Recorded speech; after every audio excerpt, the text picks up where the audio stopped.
快点，再让服务器出问题了，赶紧的！那这是？到底是怎么回事？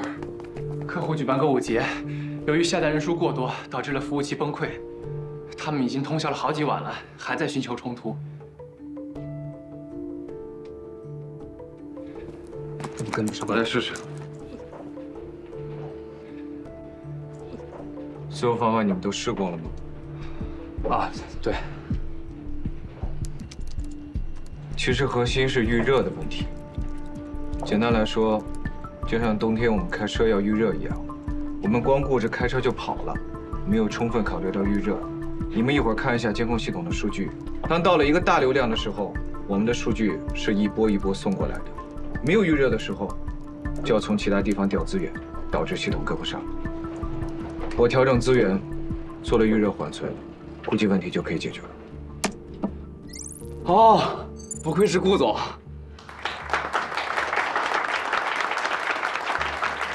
上次你走以后啊，我看到你落下的资料，虽然你不是应届毕业生，但是你非常有意愿和潜力，很符合我们磐石不拘一格对人才的筛选。于是啊，我就把你的简历给了我们领导，也就是人事部的总监，这才给你争取到了一个机会。谢谢你，你帮了我一个忙，我也帮你一个忙，就算是报恩吧。哎，对了，这次面试新上任的 CEO 也在，要好好表现。会议室在那边。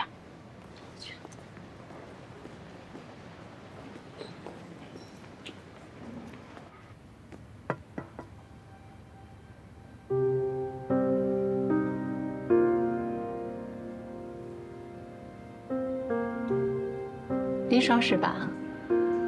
啊，坐吧。好的。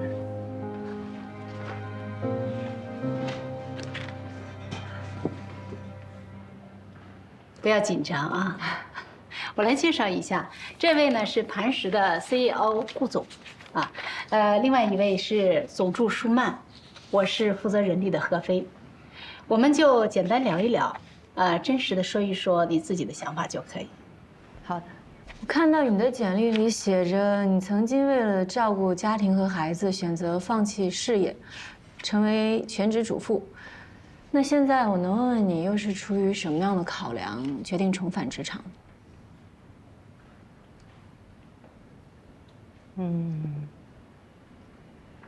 我是为了我女儿，也是为了我自己。我有一个女儿叫小苹果，她非常喜欢打冰球，也很有天赋。可即便是这样，每当有人听说她的理想是成为一名冰球运动员的时候，第一反应大都是质疑。我女儿也经常问我，她说：“妈妈，为什么女孩子不能打冰球？是不是有很多事情只有男孩子才能做？”这个问题她问了我很多次，我也回答了很多次，但我想，还是没能得到她满意的答案吧。我知道，以我的年纪，这么多年的行业空白期，想重返职场不是件容易的事情。你刚才问我为什么这么做，当年我选择回归家庭，陪伴女儿成长，这件事情我不后悔。但是现在，我想要做回那个曾经的自己。因为我想要给女儿做一个表率，让她知道，女性也可以不受束缚地追求自己的理想。我希望我女儿现在的疑惑，可以从她妈妈身上找到答案。我觉得虽然林双的工作经验有一些欠缺，我们招的就是助理，工作经验啊可以慢慢的去累积。舒曼，我没有其他问题了。顾总，那您的意思是？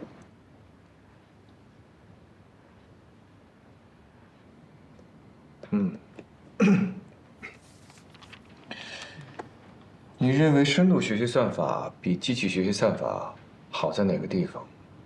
有人说深度学习是黑盒，在暗箱里操作，可解释性不大，你怎么看？不好意思，我还没有进一步研究深度学习这个技术。但是这也是我想竞聘研究院助理这个岗位的原因，因为在磐石我可以接触到最前沿的科技。如果可以的话，我会在完成本职工作的基础之上，争分夺秒地更新自己的技术。算法行业日新月异，4年的职业空白不是说填补就能填补得了的。抱歉了，像你这种轻易的就放弃事业和理想的人，不适合我们磐石。下一个。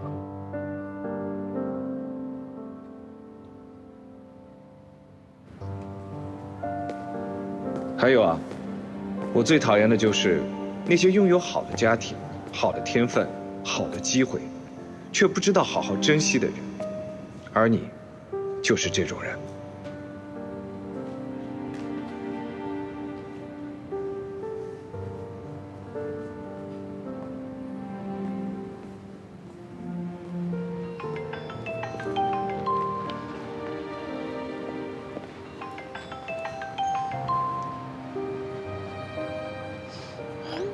跟妈妈视频。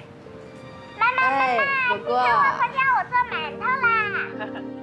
你看，这是我做的小兔子馒头。哎呀，果果真棒！妈妈，你是不是哭了？妈妈没哭。刚才有一个小沙子进到妈妈眼睛里了。那果果帮你吹一吹吧，果果吹一吹眼睛就不疼啦。妈妈，你的眼睛还疼吗？真的不疼啦，果果真棒。果果在，妈妈就不疼。那果果要永远和妈妈在一起。果果要永远跟妈妈在一起。好了，果果吃饭了啊，来跟妈妈拜拜。拜拜，果果。妈妈，来亲妈妈一下。嗯啊。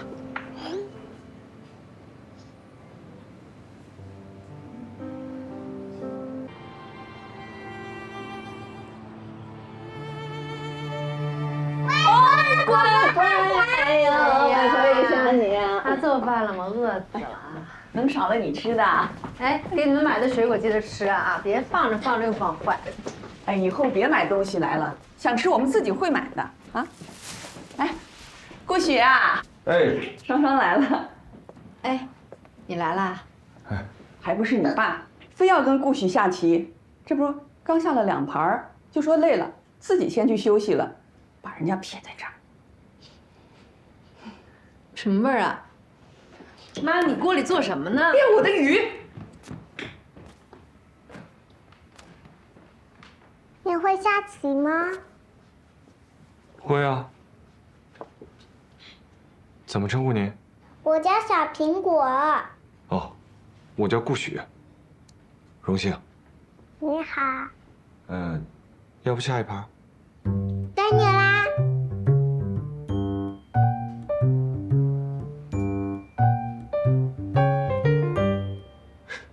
你还会玩别的吗？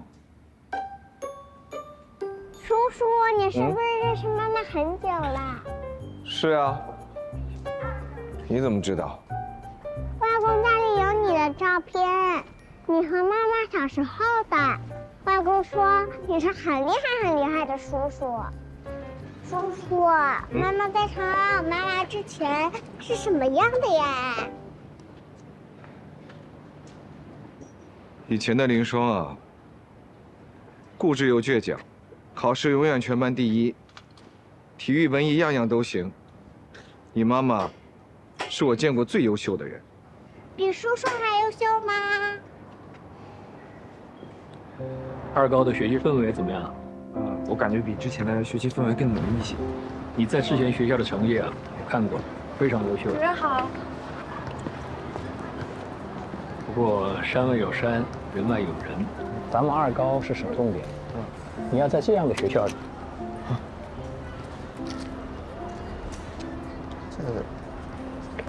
主任好，不好意思，同学，你们把飞机还给我吧。谢啦。这是凌霜，年级第一。你们啊，以后不仅是同学，更是竞争对手。你妈妈比我优秀很多很多。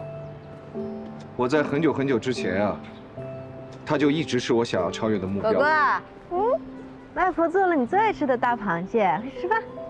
吃大螃蟹了！洗手啊！走啊，吃饭。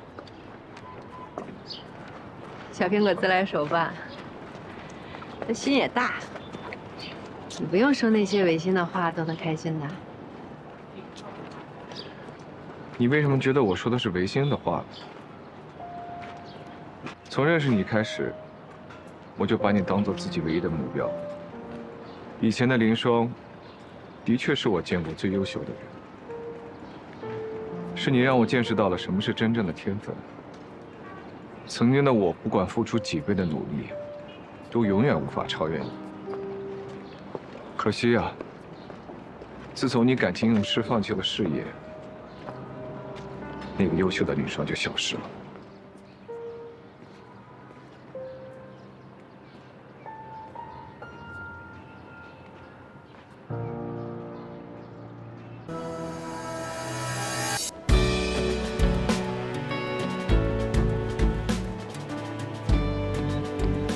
这几个月你是真的补了很多课。这么短的时间，除了 Python 语言的熟练掌握，还补上了之前深度学习推荐系统的短板，还研究了 Tyson RT， 实践项目也做了不少。看来你确实下了不少苦功夫。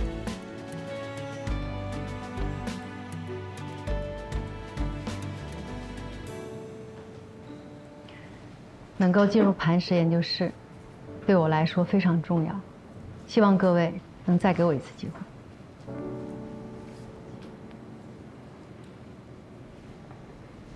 顾总，我没有别的问题了。我的问题还是个老问题，这对于我们磐石来说也是最重要的，就是你到底要如何平衡事业和家庭？顾总说的没错，所谓的平衡其实根本不存在，它无非是取舍和牺牲。但是在认定这个事实之前，我想先明确一点：家庭是一家人，取舍和牺牲绝不是靠女性一个人来完成。所有的家庭成员，甚至包括孩子，都必须承担起这个责任。当所有的家庭成员都承担起了责任，并开始发挥作用的时候，那么这个取舍和牺牲，才能最大程度地减少不必要的消耗，尽量让所有人都满意，也可以看作是达到了某种平衡。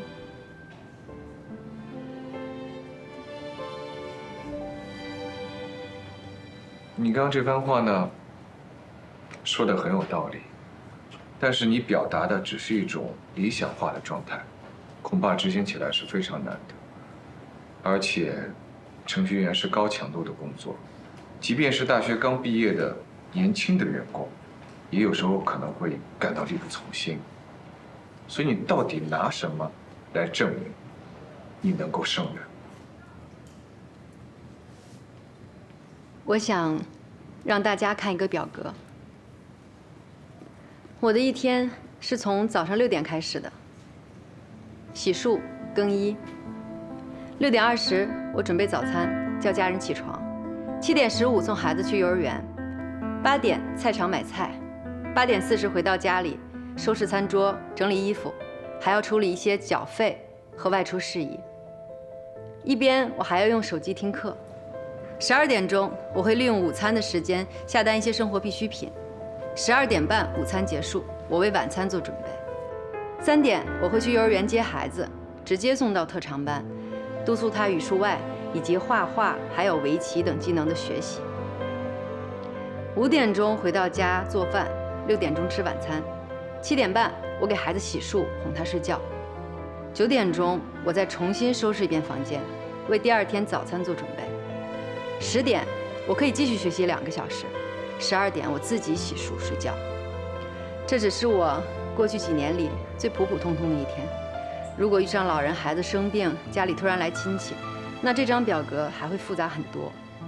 另外，除了时间管理，几年的主妇生活也让我对于财务统计、家里人的心理疏导以及各方面的协调能力都有了很大的进步。我想，我的工作强度和复杂度，对比一个初级程序员的工作需求，应该是绰绰有余。你在之前的面试和笔试中分数排名是最高的，所以看得出啊，你的 Spark 以及机器学习方面的工程能力是非常的扎实的。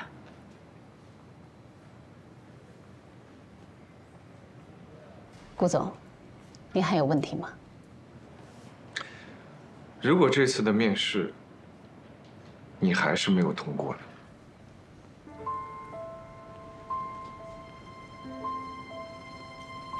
我一开始出来找工作，其实动机非常单纯，就是想赚点工资。选择做程序员也是因为老本行好上手。但在这几个月的跌跌撞撞里，我开始想起来，那个曾经在家庭主妇身份中过度自我认同而丢失的自己。所以，不管我能不能来磐石工作，我都笃定了会在寻找自我、实现自我的路上继续前行。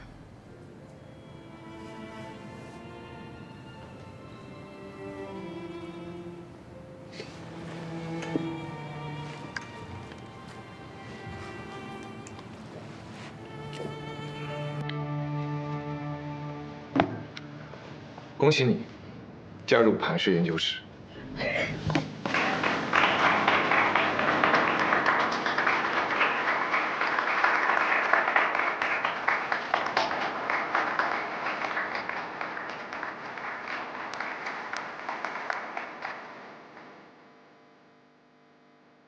希望以后的每一天，我都能去发光，而不是被照亮。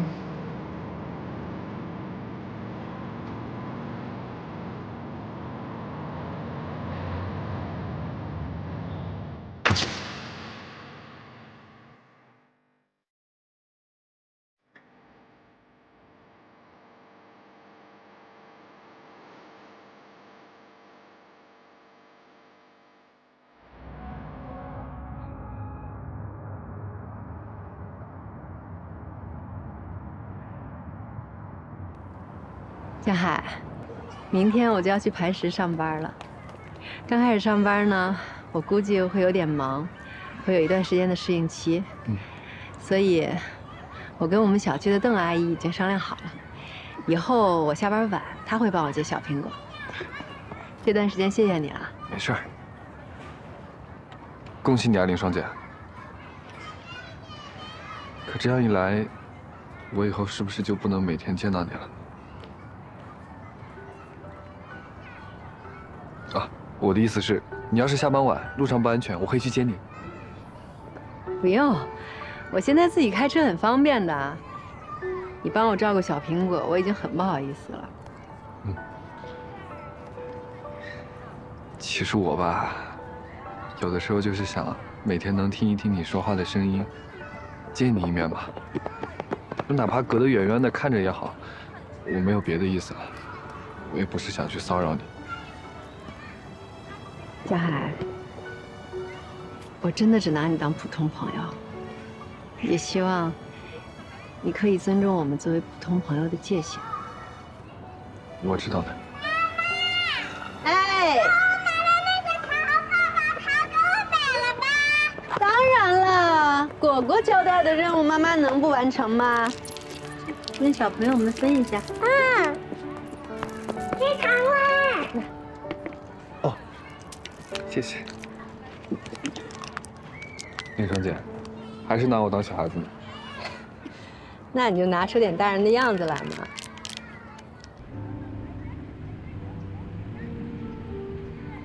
魏总，不吃饭吗？这么严肃干什么呀？我刚才给明博打电话，你硬把他顶替了。这么快就穿帮了？王佳怡，这里是公司，不是你过家家的地方。我没在闹着玩儿，我是真想跟你学点东西。这次出差我也早就跟你申请了，但你最后还是交了明博。我之所以选择明博有2个原因：一，他工作经验比你丰富；二，我们出差办事儿难免要喝酒应酬、加班晚归，他一个男人跟着我比你方便。原来魏总也会搞职场性别歧视。我没有搞职场性别歧视，我只是……所以，不是我做不好，而是你担心我做不好。我会用实际行动向你证明，你的担心绝对是多余的。再说了，你现在没什么备选方案了，我们还是抓紧聊聊项目吧。冒名顶替的账我回公司再给你算。先吃饭。我们这次来，主要是要磕江南几个老牌企业。你回去查查资料，好好做做功课。嗯。还有，要跑几家公司，几个地方，所有的路线、车都提前安排好。好的。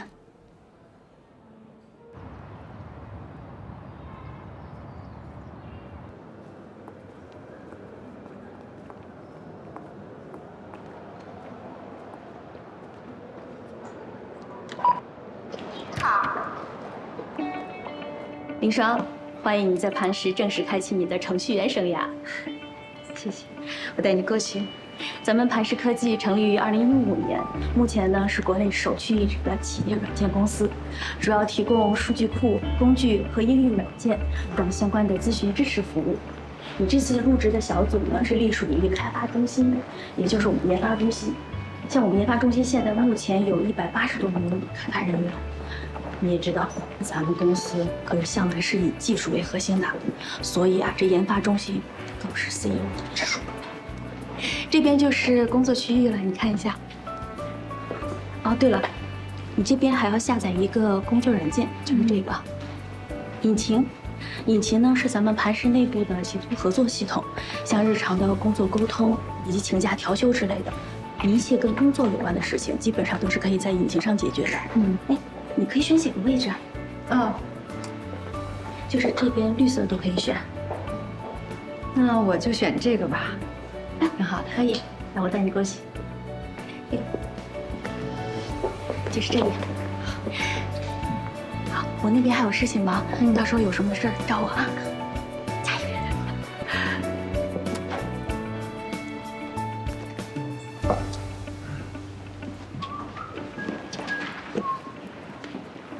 雨珊，啊，喂，林双，啊，你这个工位啊，正对着 CEO 办公室，无论是上班呢、摸鱼还是留号，全都一览无遗，能够感受到来自 CEO 的零距离关怀，是我们整个磐石出了名的东水宝地。接水去了啊。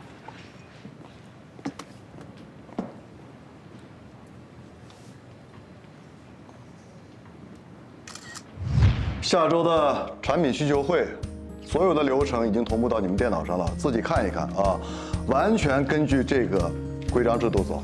各部门你们稍微协调一下，好吧？哎，听清楚了啊！散会。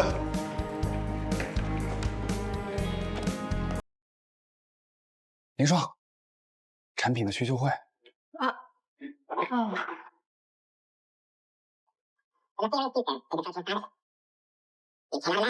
语速这么快，能听清啊？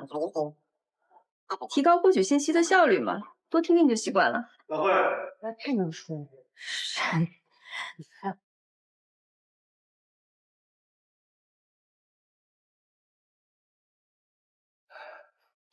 宵夜加按摩，公司加班福利。可惜啊，就是没什么时间享受罢了。哎。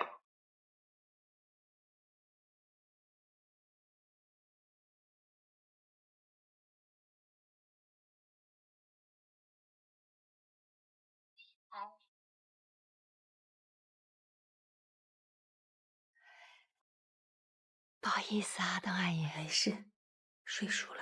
啊，我去了啊，我送你。好，那你注意安全，谢谢啊。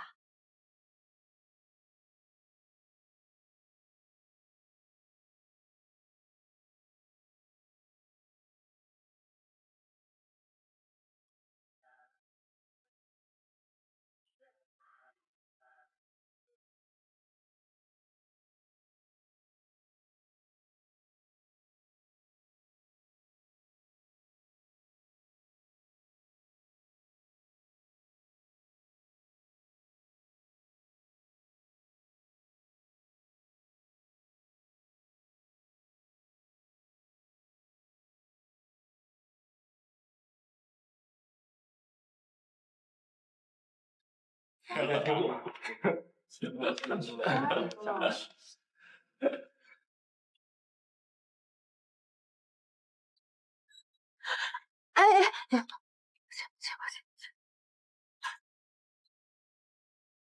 问你，我不行吗？你试一下那个导护，导护吗？看到。哦或者程序不行，你哦，没事，你说。谢谢。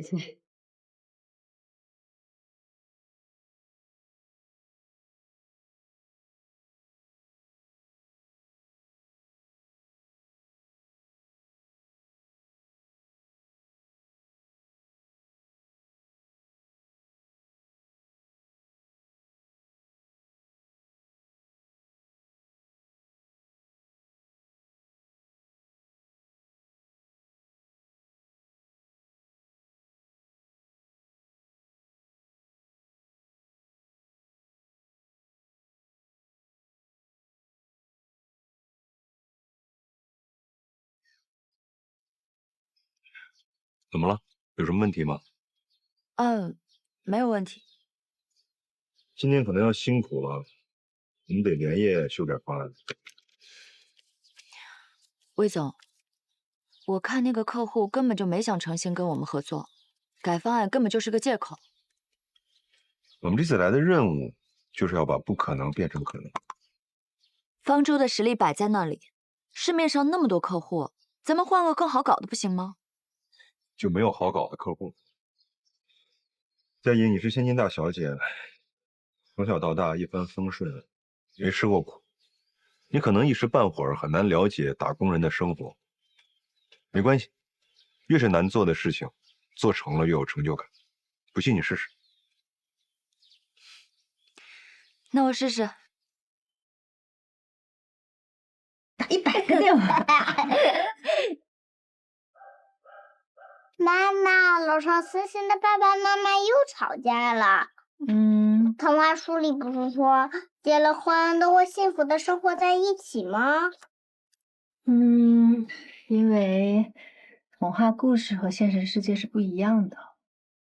有的时候啊，大家喜欢把好的一面展示给大家看，把不好的一面就藏起来。其实我一点也不喜欢爸爸升职加薪。为什么？爸爸越来越忙，有时候我连着好几个礼拜都看不到他。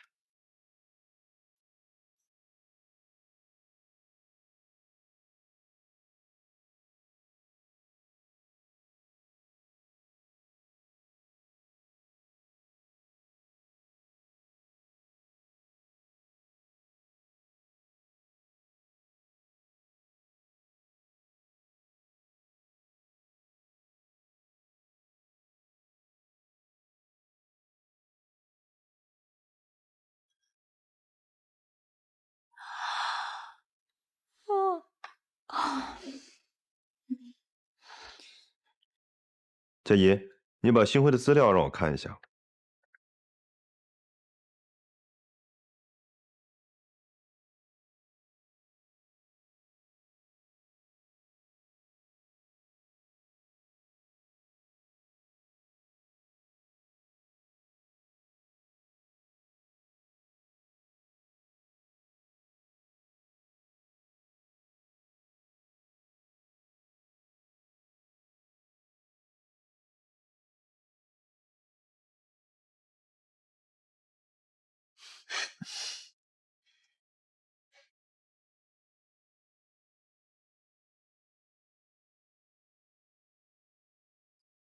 第1节课我就跟你们讲了，冰球运动的精神是什么？是团结协作，是队魂。我以为你都忘了呢。刚才为什么不把球传给小苹果？都不把小苹果当成自己队友，还谈什么队魂？教练，不是我们不想把小苹果当成队友，我也想传球给他呀，可他跑得太慢了，我力气大，怕把他撞飞了。过一会儿他该哭鼻子说我欺负他了。教练，你也说了，比赛嘛，总是要赢呀，总不能因为小苹果是女孩子，我们就故意哄她开心，让着她吧。我不想跟小苹果练球了，我也不想跟小苹果练球了。我也不想，我也不想。行了，你们都少说2句。你们8字练习20次，去。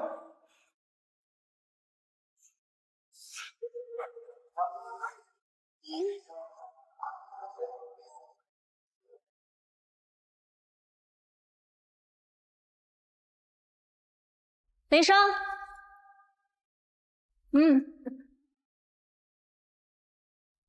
都还适应吗？正在努力适应中。跟你想象的不大一样吧？大厂需要用速度对抗周期性，职场环境也会相对复杂，所以短期内你估计会很辛苦。没事，我挺开心的，不怕辛苦。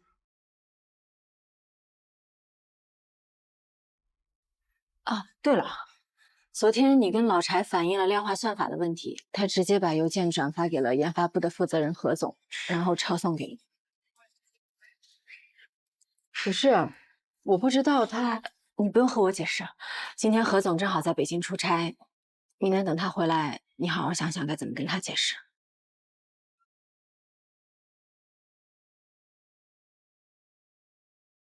你说那老柴怎么能这么阴呢？我正常给他发私信反映问题，他招呼都不打，直接就把邮件转给了何总，这明摆着让何总恨我的嘛！要不是舒曼刚才告诉我，我都不知道被人当枪使。你就是一个职场小白，人家拿你当软柿子捏呗。不过你也是啊，一个职场新人，最重要的就是低头做事，抬头看路。你都分不清楚东南西北就横冲直撞，一片好心，结果让人家当炮灰。你说你冤不冤呀？我当时在方舟工作的时候也没觉得这么内耗啊。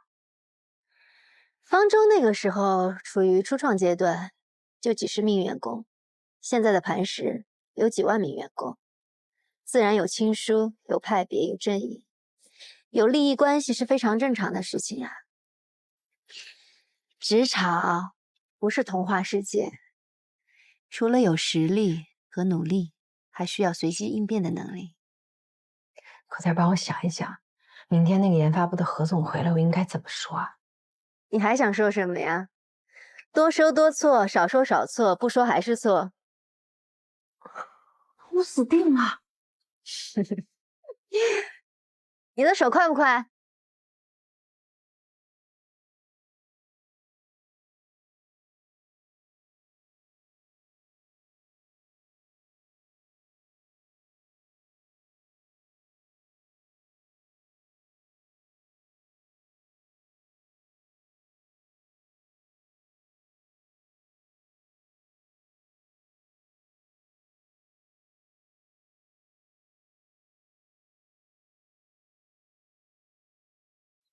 基于我这次去北京项目洽谈，进一步了解了客户的需求。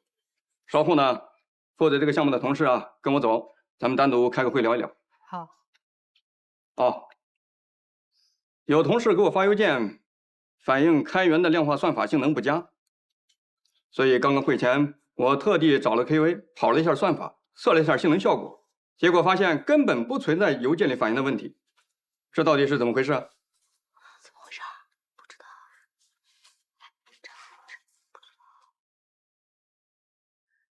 是我给老柴发的邮件。我的初衷是想和他探讨一下如何解决问题，但是老柴迟迟没有回复邮件，所以我就昨晚加了一个班，索性把问题给解决了。至于他还跟您汇报了这件事情，我确实不太清楚。比起反映问题，我们更需要的是高效解决问题的意识和能力。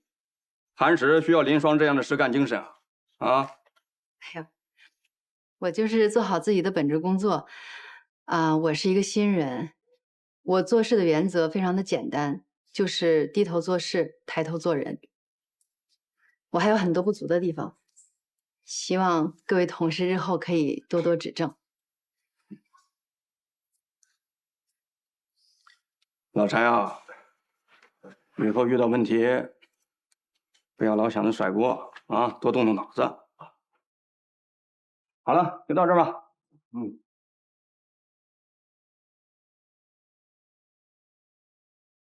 来，晶晶晶晶，为你开心。谢谢你，恭喜你啊，一战成名。以后谁想要在磐石欺负你，估计有点困难了。说真的，还得多亏了你。以前吧，我觉得你行走江湖全靠啊，但是没想到你对付职场潜规则也有一套啊。我希望在职场上，你永远也不要知道这些潜规则。对付职场这种小垃圾，我可是有100种办法。以后看他们谁还敢欺负你。怕了，人际关系这门学科呀，真的是比专业难多了。在职场上啊，是有很多这种人情啊、欺骗啊、背叛的小故事。但是你知道吗？最受人尊重的，就是像你这样，真正有能力、正能量且向上的人。可以啊，凌霜，表现不错啊。何总，没有，我呢，其实就是做点力所能及的事儿。你当时来江大听课的时候，我就知道你不一般的。哦，您记得我去江大听课的事儿啊？当然，听人力的朱小晴说，你是顾总特别安排来听课的。我是顾许安排来的。行了，你们继续吧。哦，何总您慢走啊。好。干嘛？这个顾许什么情况？他可是你的冤家对头，他为什么会帮你啊？而且他还帮了我。他该不会是对你有什么企图吧？哇，对我有神经病啊！我有什么可企图的？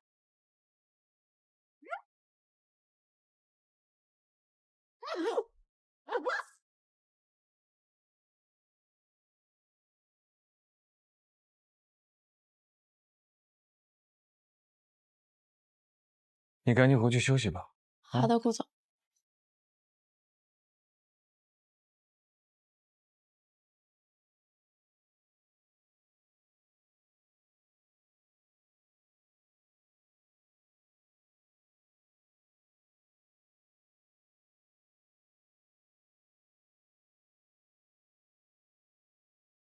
哎呀，还没写完呢。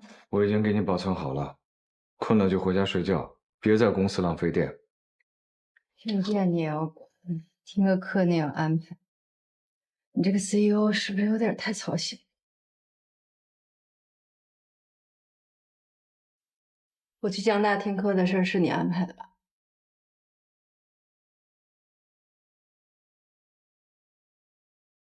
我不是最看不上我吗？干嘛要帮我？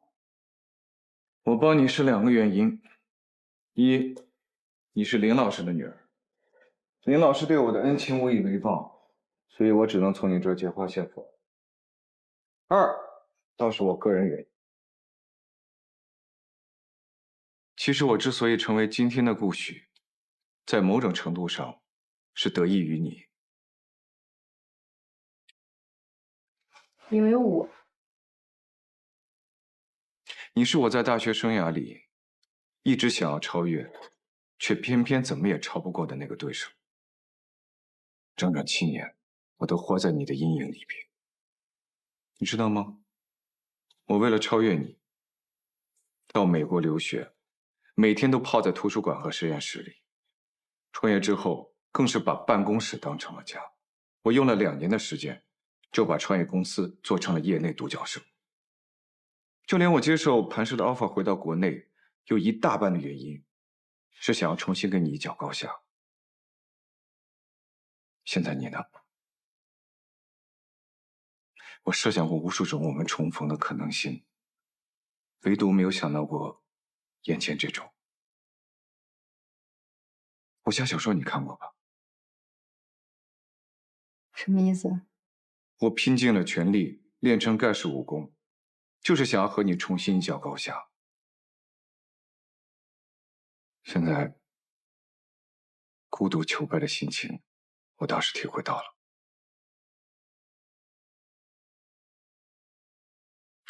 我之所以要帮你，是因为我对昔日对手的一份崇敬之心。当然，我也奢望着，也许有一天，你能重新拥有与我一决高下的实力。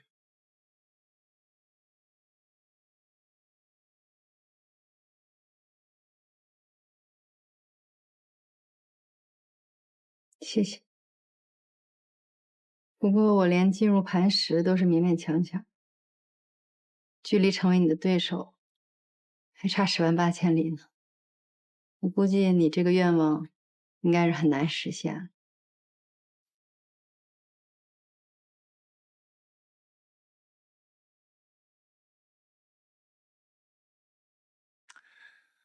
没关系，有得必有失嘛，也好。看着昔日的劲敌，现在兢兢业业的每天为我搬砖打工，也是一种特别的享受。可惜这种感觉，这辈子你是体会不到。撑不住了就赶紧回去休息，但是绩效完不成，工资还是要照扣的。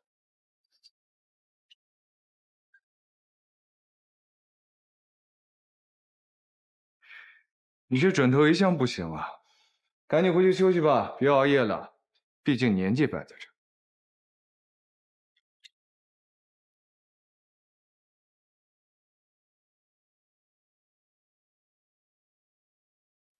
我在国外的时候就听过你。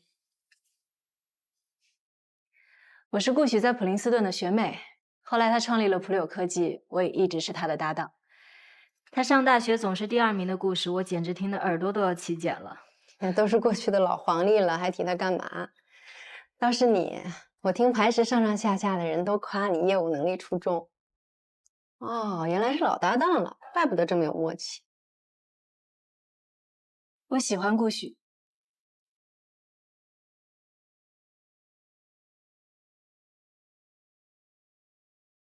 你是不是误会了？这个人我从来就没往这方面想过。你俩还挺配的。他配不上你。是吗？可惜这些年一直都是我一厢情愿，顾许一直不接受我。他就是这么个人，以前满脑子学习，现在满脑子工作。上学的时候，他连衣服都只有2身，全靠一口仙气儿活着。哎呀，人间烟火呀，他还没有尝过。这么多年，别说是恋爱、结婚、生子，他连一个给人对象都没有。想想也够心酸的。被你这么一说，我都有点怀疑我看男人的眼光了。不，那句话怎么说来着？但凡是天赋异禀的人，多少都有点性格上的缺陷。说真的，你如果能让顾大仙下凡，那真是做了件好事。我正在努力中。听说你一毕业就结婚了，我也很好奇，是什么样的男人能让你一个名校学霸心甘情愿这么多年在家洗手做得很好？那就是另外一个故事了。看样子是个悲剧。应该是一个励志剧，有机会说给你听。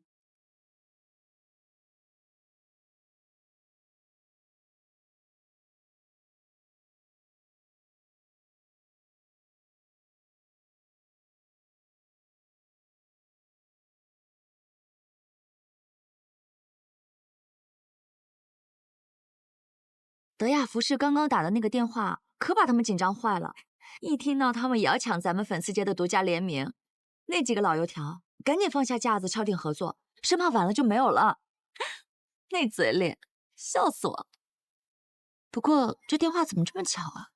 刚好赶在咱们开会的时候，该不会是你找的托儿吧？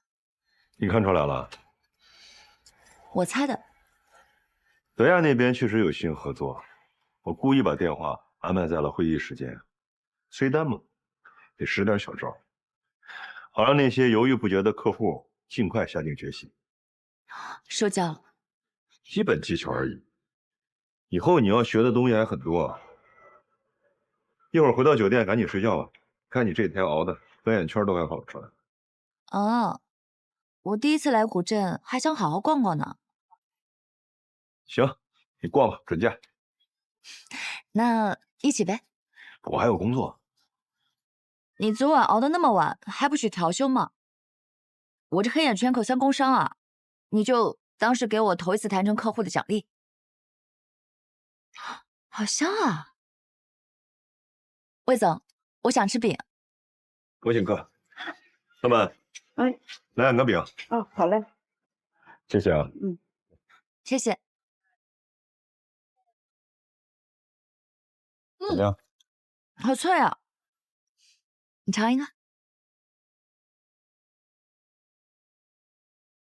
好吃吧？再见啊！再见，再见。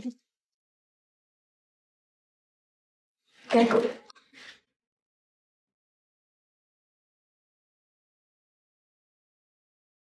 你签完字，我就是你正式的离婚代理律师了。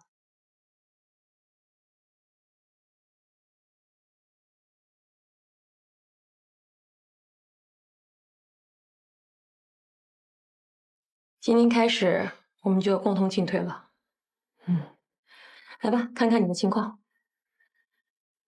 财务方面，根据你提供的相关财务资料，我已经看过了。男方的工资加上灰色收入，粗略估算一下，资产超过1500万，所以你应当分得的至少是750万。抚养权方面，虽然你现在已经有了工作，但你还在试用期。即便日后你转正了，你的收入跟男方相比起来还是有一定的差距的。而且你现在的工作时间比较长，孩子大部分时间是交给小时工来照看的。如果对方的父母提出他们可以照看孙女，加上男方的高收入，他随时可以将劣势转化为优势。所以抚养权方面，我们并没有完全的把握。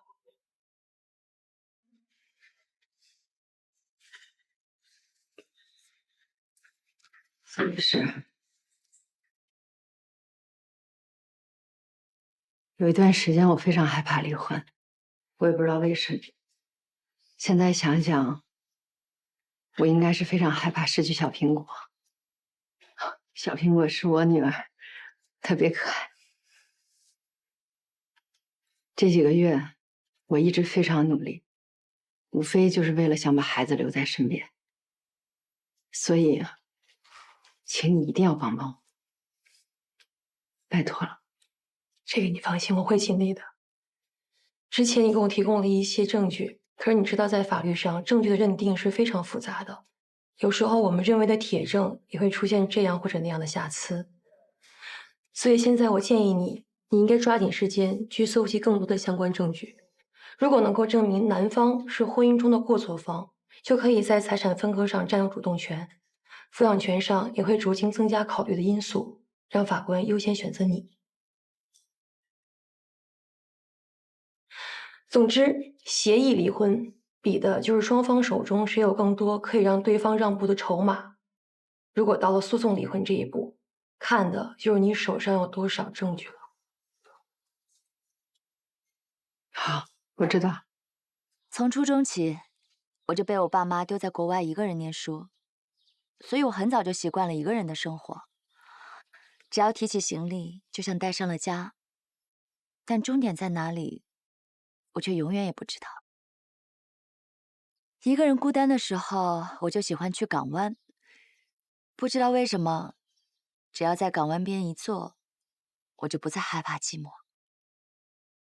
那么多船只一路在海上漂漂泊泊的，但只要驶入到了港湾，就像是回到了家里，不再因为有狂风巨浪而恐惧，也不再因为看不到彼岸而失去方向。他们和我都一样，都安全了。后来大了一点儿，我就提着行李一个人去旅行。我最喜欢的也是世界各地的港湾。我去过里约热内卢港、旧金山湾、普吉岛的潘牙湾，还有加拿大的芬迪湾。以后有机会，我还想去看看南极的天堂湾。一起呗。不可命名你那么好。我去过世界很多地方，都是因为工作，很少能像现在这样喝喝茶、聊聊天，很难体会那种游人的心境。谢谢你，有机会真的想去全世界好好的走一走、看一看。人一辈子其实很短暂的，转瞬即逝。我们要有一个好的心态去面对自己的人生。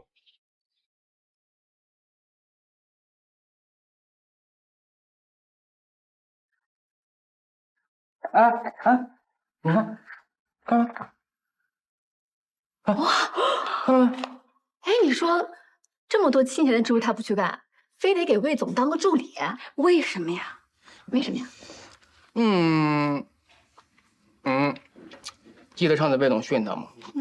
你说他平常那么不可一世的人啊，魏总一说他，哎，他倒是乖乖听。这次出差原本是该人明博去，啊，他偏硬生生的把人给挤下了。哎，这佳阿姨是不是嫁不出去了呀？非看上个有妇之夫？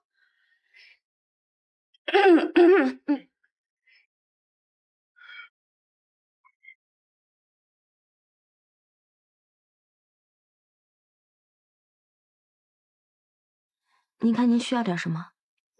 这个还有这个，谢谢。早啊，昨天睡怎么样？点好，我帮你点好了早餐。你随便点啊。我还想再点一样东西，魏总的和颜悦色。佳怡，这几天我一直有个问题想问你：我们方舟有那么多部门，你为什么偏偏挑中了产品部？因为你啊。因为我可是对你做过背调的。首先呢，你在方舟工作了9年，是方舟的元老，对公司架构的理解和内部管理利弊的认知肯定比一般人透彻。其次，一旦你升职，将会是目前事业部最年轻的 VP， 方舟高层都称赞你做事高效，深谙人心，所以我想来好好领教一下。那你的背调可做得不够详尽。我还有老婆有孩子，我在公司这么努力的工作，就希望我的家人能够生活幸福。当然，这种幸福也包括我不希望他们在生活当中因为无中生有的误会而受到困扰。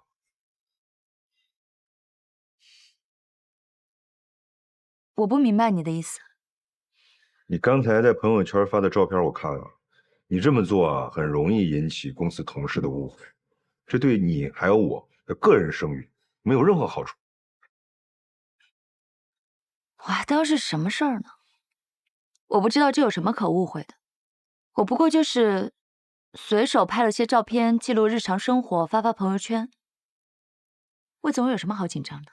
我没有紧张，人言可畏。到底是人言可畏，还是魏总心里本来就有属于我的一席之地，被人看穿了之后心虚了呢？你想多了吧你？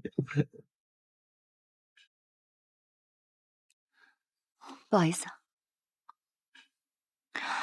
喂，爸。你马上买票回江州。你们回来了呀？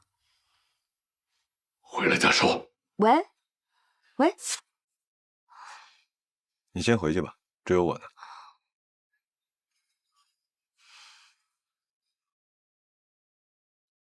喏，给你的。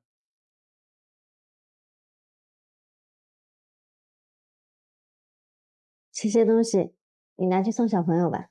你可别小看这些盲盒啊！我给你买的这些里面是有隐藏款的，你要是开到了隐藏款，它的价值会翻5到10倍呢。拆一个看看。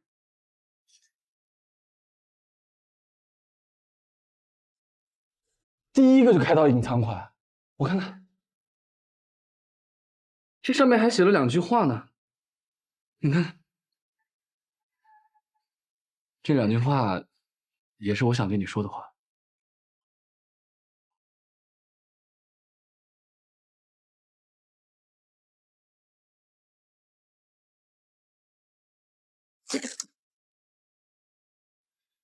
江喜，又是隐藏款，你知道这意味着什么吗？10万分之一，你现在就是幸运女神了。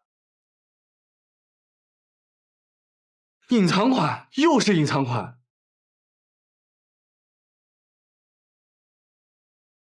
隐藏款。那我猜这里面该不会都是隐藏款吧？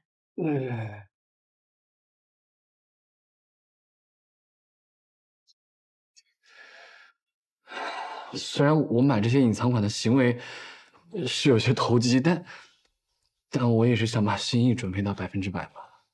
我不想对你偷懒，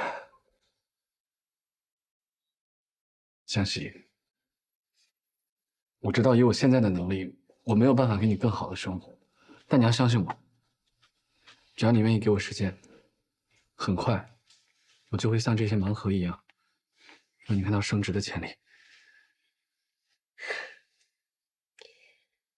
我觉得不是时间的问题，是人的问题。明博，我们是不同的人，我喜欢的一直都是橱窗里面的奢侈品，价格就摆在那里，清清楚楚，一目了然。不过，你送给我的这个，我很喜欢。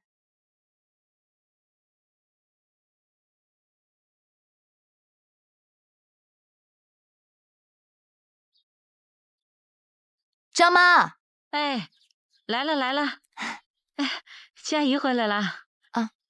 哦，不用，我自己拿。爸妈，你们怎么回来了？也不提前跟我说一声。爸，我想死你了。怎么了？这么严肃啊？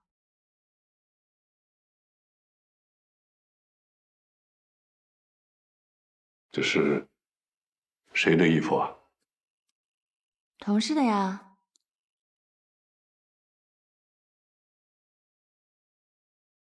怎么了？同事的。哎，爸，你干什么呀？你马上写辞职报告，明天一早交上去。我为什么要辞职啊？工作上我有任何过失吗？就算你是大股东，你也没有擅自开除我的权利。我没这个权利。那你等着。现在跟魏明的事，这方舟传的多难听啊！你别急，慢慢讲，弄不好就是个误会呢。那不是误会，传言是真的。我就是喜欢魏明。你还说得出口？你喜欢谁不好，可偏偏人家有老婆的。我知道，那没什么。你听听，他说的都是些什么话呀？你读了那么多的书，你连最起码的礼义廉耻都不懂吗？佳怡呀，我和你爸爸从小就把你送到国外去留学，目的就是为了让你去镀金，长长见识。你倒好，把西方人的那套没边际的自由学了来。听你爸爸的话，赶紧离开方舟，跟那个男的断掉。我不要。你们也知道，从小你们就把我送出去读书啊。从12岁起，你们两个就不再管我了。现在你们又突然跳出来叫我好好听话，对不起，晚了，我已经长大了。你看你能说出这种话，就证明你还是个孩子。佳怡呀，爸爸妈妈不会害你的，你不要头脑发昏。你喜欢人家，可是人家已经结婚有孩子了，这种感情是没有结果的。那是我自己的事，跟你们没有关系。没关系，你听着，我是不会让你跟魏明在一起的。用不着你同意。你还顾不顾脸面了？我还有脸面了。说白了，你更在意的还是你的脸面。你有在意过我吗？那我也告诉你，我还就偏偏要跟魏明在一起，等着瞧。你回来！别急别急，这孩子从小脾气就倔，我们要慢慢劝，急不来的。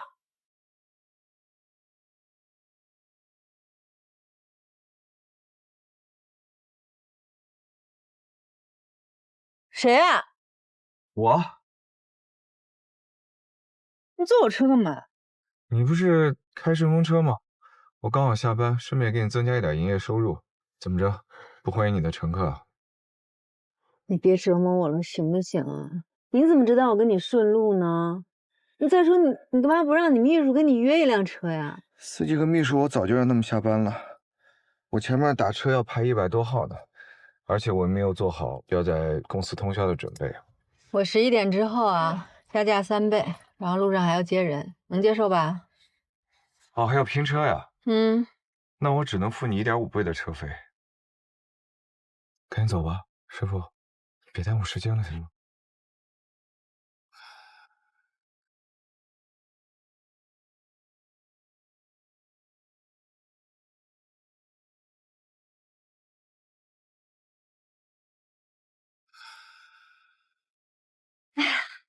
喏，送给果果的。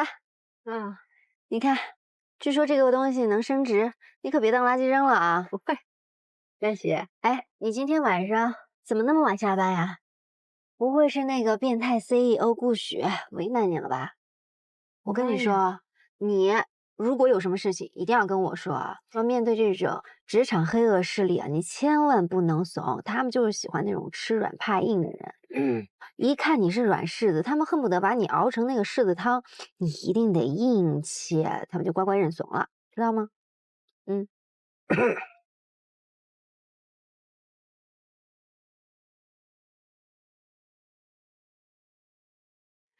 介绍一下顾许、江喜。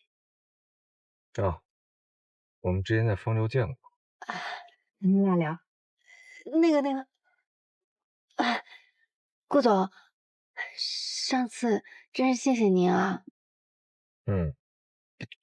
如果背后说人坏话就是你表达感谢的方式的话，那就大可不必了。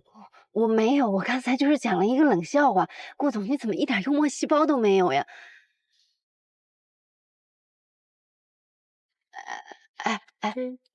你们是不是在聊工作呀？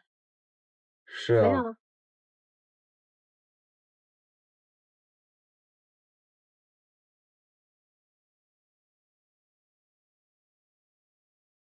我觉得这个顾许人不错。哪儿不错了？就是他能够给人一种特别舒适的距离感。好多男生啊，见到漂亮姑娘，恨不得乍见之欢，最好距离感直接为负。但顾许不一样哦。想多了，他对谁都这样。反正我是没有看见过。我们公司林总搭哪个普通员工的顺风车回家，而且根本就不顺路。我觉得他是想要找机会多了解你。他是想故意找机会让我不痛快。你不了解他，他呀，就是一个用算法衡量一切的技术男，脑回路清奇，不按常理出牌。他现在正充分享受虐杀我的快乐。所以啊，他就像是一个不成熟的小男生，表面上呢欺负你，但潜台词是在说我喜欢你。你们家江海都不这样。哎，打住啊！我们两个还是聊点别的吧。今天在方舟出了一个很大的八卦，黄佳怡发了一个让人浮想联翩的朋友圈，你猜主角是谁？魏明。朋友圈嘛，顾名思义，就是发给大家看的。但是这个黄佳怡啊，她实在是太心急了。表面上她要宣示主权，对内她向魏明逼宫。这个魏明宁可背负陈世美的骂名，也要上赶的去给黄家当赘婿。你说你啊，算不算是料事如神？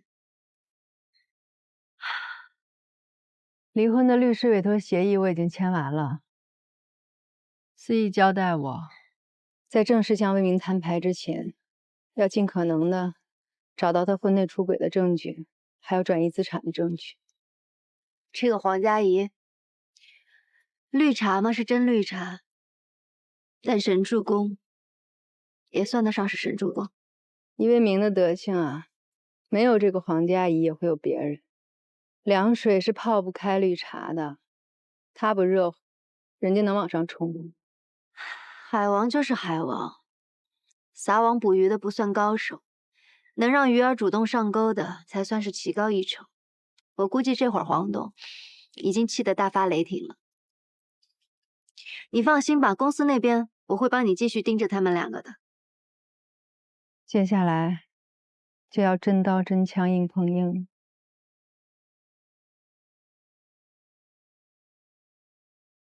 袁凌霜，我刚下飞机，直接回公司了。这次出差比预期多了2天，我换洗衣服没带够，你赶紧给我送一趟。我这边10点钟有个会，尽快啊。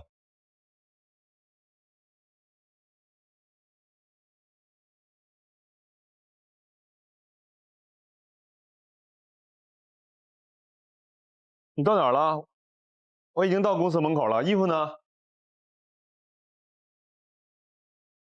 喂，对啊，我在楼下，你在哪儿？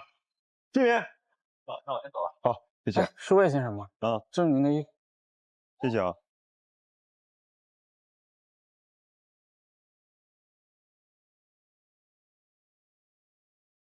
衬衣皱成这样，你就找个快递给我送过来。你一天到晚在家干什么呢？稍等一下，10点的会，我现在肯定迟到了。你怎么能犯这种低级的错误呢？请进。魏总，怎么了？西服已经洗好了，我特地选了一件衬衣作为谢礼，相信会跟西服很配。太好了，佳怡，你可帮我大忙了。衣服这么皱啊，不然换上吧。好。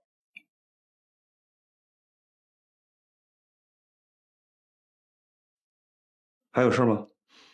没事了。要不你先回避一下。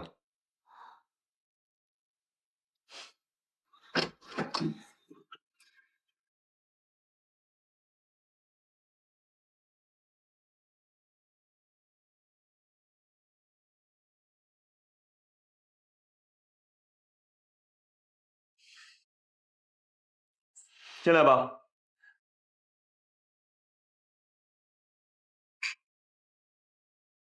怎么样？挺合适的。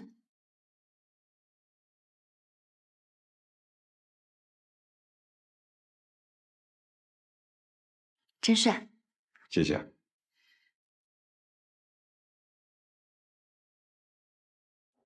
今天例会的工作重点是我们方舟和磐石的合作酒会，那么具体的安排由佳怡给大家介绍一下。我们和磐石的签约仪式定在明天下午，之后的酒会是非正式的，为的就是让我们公司的人和磐石的人好好深入交流一下，对以后业务的推进也有帮助。米雪，你负责对接行业媒体，记得跟 PR 那边交代一下，可以发头条。林月、大伟，你们负责对接公关公司，这次的酒会事关重大，务必把每一个流程都对清楚。好。江喜，你负责会场外的媒介接待，这次我们邀请的都是贵宾，不能出岔子。好的。因为是工作酒会，所以这次没有邀请家属，我会充当魏总的女伴，和魏总一起负责重要来宾的接待。你们先开会，我去一趟酒会现场。好。对了，大家下班的时候记得来我这儿领东西。谢谢啊，谢谢大姐。谢谢佳怡。佳怡，你刚刚看到大家的反应了吧？那这次酒会你做我的女伴，是不是有点不太合适？我才不在乎别人怎么看呢。这次邀请的宾客中有很多是我爸那边的朋友，我作为女伴，从社交礼仪上看完全没有问题。魏总是想避嫌吗？我们俩可什么事都没有啊，刻意为之反而才会遭人闲话吧。你放心吧，我会安排好的。啊，领什么东西啊？哦，特产，他不是从外地回来吗？给他买的礼物。什么？你没在群里吗？这么快就开始拉拢人心了？嗨，你也不看看谁教的。现在魏总啊，马上就要升 VP 了，方舟和磐石又签了约，难怪对这次酒会这么上心。不过说真的呀，我还是真的羡慕。我有什么可羡慕的呀？我就是一个打杂的，我现在连门都进不去。至少你不用听他颐指气使，跟魏总在那个特产群里面一唱一和了。嗯哼，什么？还有个特产群？对啊，这个群你也不在啊？哦，就在刚刚，他把那特产群改成了筹备群。哎，佳怡用私人关系给我们借了迪曼的礼服啊，等于说除了江喜之外，我们其他人都可以去试妆。高定，我这辈子都没穿过高定呢。我也没穿过啊。走，先走了。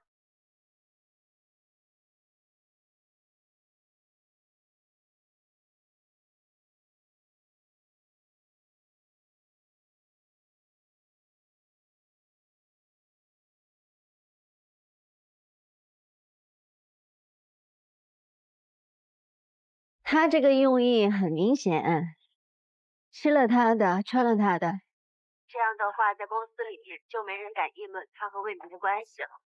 照焦艾斯这个速度的话，你很快就可以卸任魏总裁了。怎么样，开心吗？老公出轨，小三强势是非，对于我这个原配来说，确实是件好事儿，真是讽刺。对了，你去上班的事情还没有告诉魏明吧？那你一会儿怎么跟他解释？我打算实话实说呗。魏明现在有这么大个把柄落在我手上，你猜他会不会因为心虚跟我来个等价交换呀？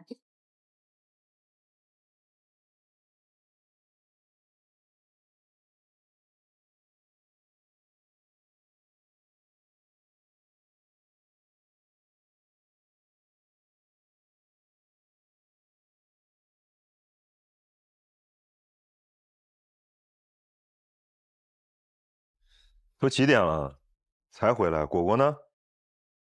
去外婆家了，我有点忙，让我妈照顾几天。你忙都忙什么？趁一连运都没运，就给我送到公司去了。你天天在家的这点小事都干不好吗？没来得及告诉你啊，我通过了一家公司的面试，正式开始上班了。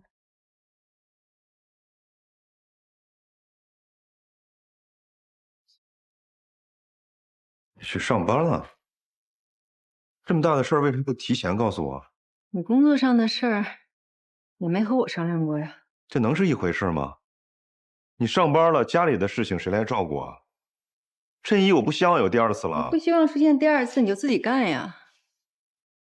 我现在已经正式开始上班了，最起码你自己的事儿自己干。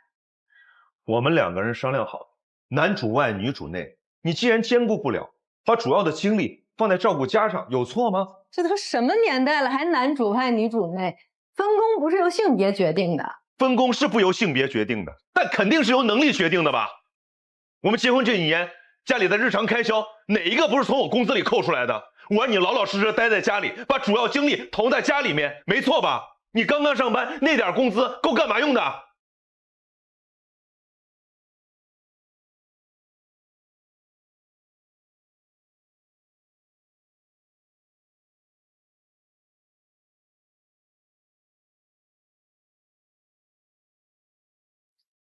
明天方舟跟磐石有个签约酒会，你带你们公司那个黄佳怡一起去啊？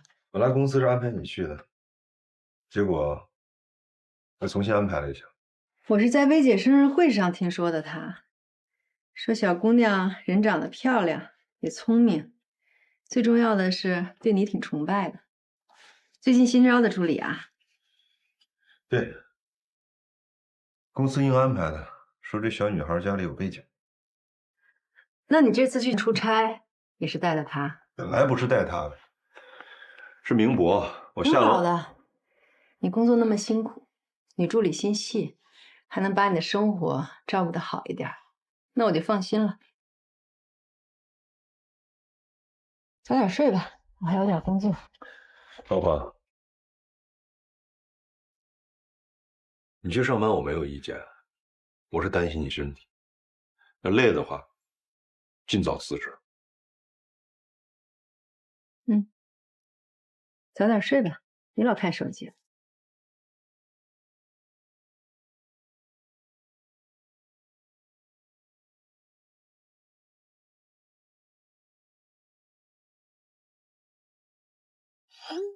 在干嘛？准备睡了。顾总，报道在1周左右写好，那到时候发稿之前，我再跟您确认一下稿件的内容。顾总，请留步。哦，辛苦了，舒曼，帮我送一下二位。好，这边请。哎，你要的资料。啊，谢谢。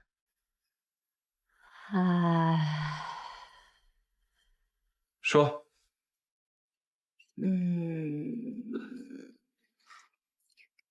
刚才这么重要的采访，你就穿这身啊？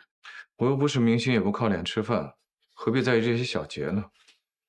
那晚上跟方舟的签约酒会，你不会也想穿这身吧？不然呢？如果今天早下班的话，记得叫上我。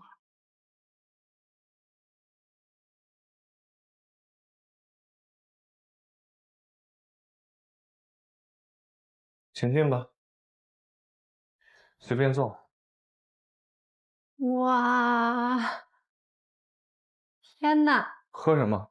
都行。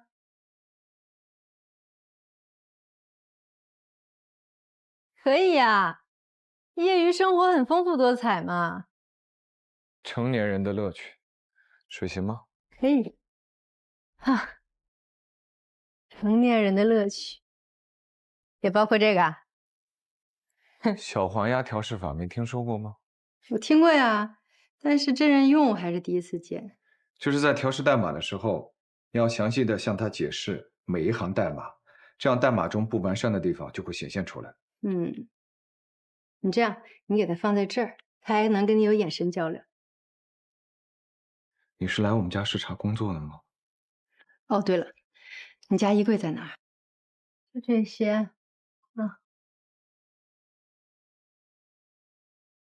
不就是个酒会吗？至于那么隆重吗？扎克伯格不也是 T 恤衫、牛仔裤吗？不是在国外吗？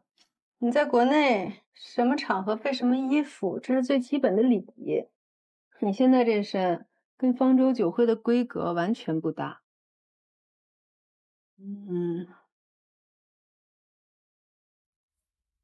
这总可以了吧？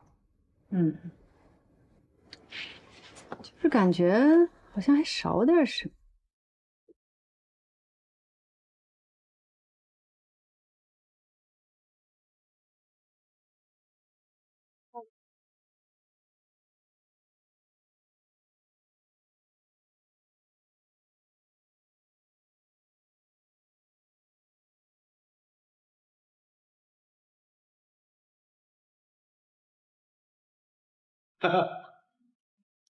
今天呢，到了很多很重要的人物，一会儿我帮你介绍一下。他是庞总，来，哟，魏总，久仰久仰。你好，你好，你好。我的名片。庞总您好，以后多合作。好好，一定一定。这位是李总。你好，李总。幸会幸会。早就听佳怡说过你，有机会合作。这风头是他出的，魏总都承认入规矩。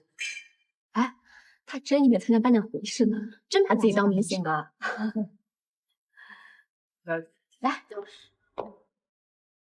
哎，老王，魏总，不是你怎么混进来了？好久不见了。哎呀，这不你们邀请的吗？看你胖的啊，这么长时间不见，扣子系不上了。说明生活好了。这位你换人了？你见过？见过吗？来，对，我见过。你别着急，我给你介绍一下，我们方舟的黄佳怡，这是我哥们儿黄总。幸会，来，喝一杯。走。长得挺漂亮的啊。哎，魏总怎么没带他老婆来呢？这你还不懂？走。哎，张总，说什么呢？你们在这儿啊？这不是夸你呢吗？你们上那价格还得再低一点。没问题，你说了算。我先过去了。魏总，都还顺利吗？啊，都还行。你就是这个江喜啊，工作分不清轻重缓急，我给他发信息，到现在还没回我。这个江喜，回去再跟他算账。磐石的顾许怎么还没到啊？顾许那边说有一个电话会议刚刚结束，可能会晚一些过来。 PR 那边我已经沟通好了，明天妥妥的互联网头条。做得不错，继续加油。对了，谢谢你的衣服。谢啦，谢谢衣服。客气。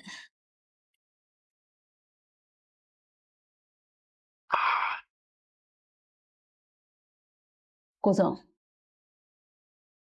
好，稍等一下。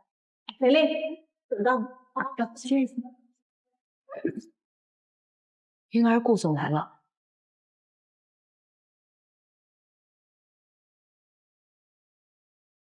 相信太监。谢谢。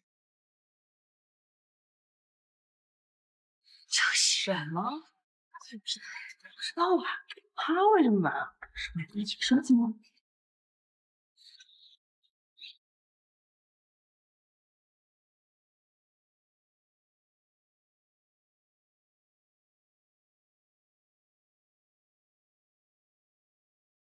顾总，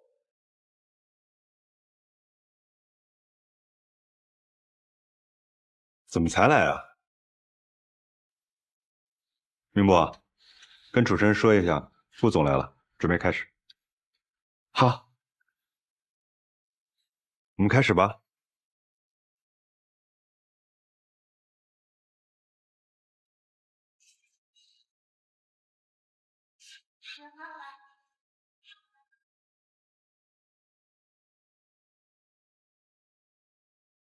顾总、魏总，为了庆祝方舟和磐石的合作，请两位一起合个影吧。好啊。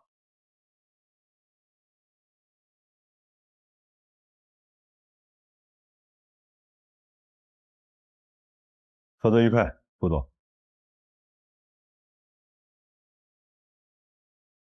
哎，江喜一起来了。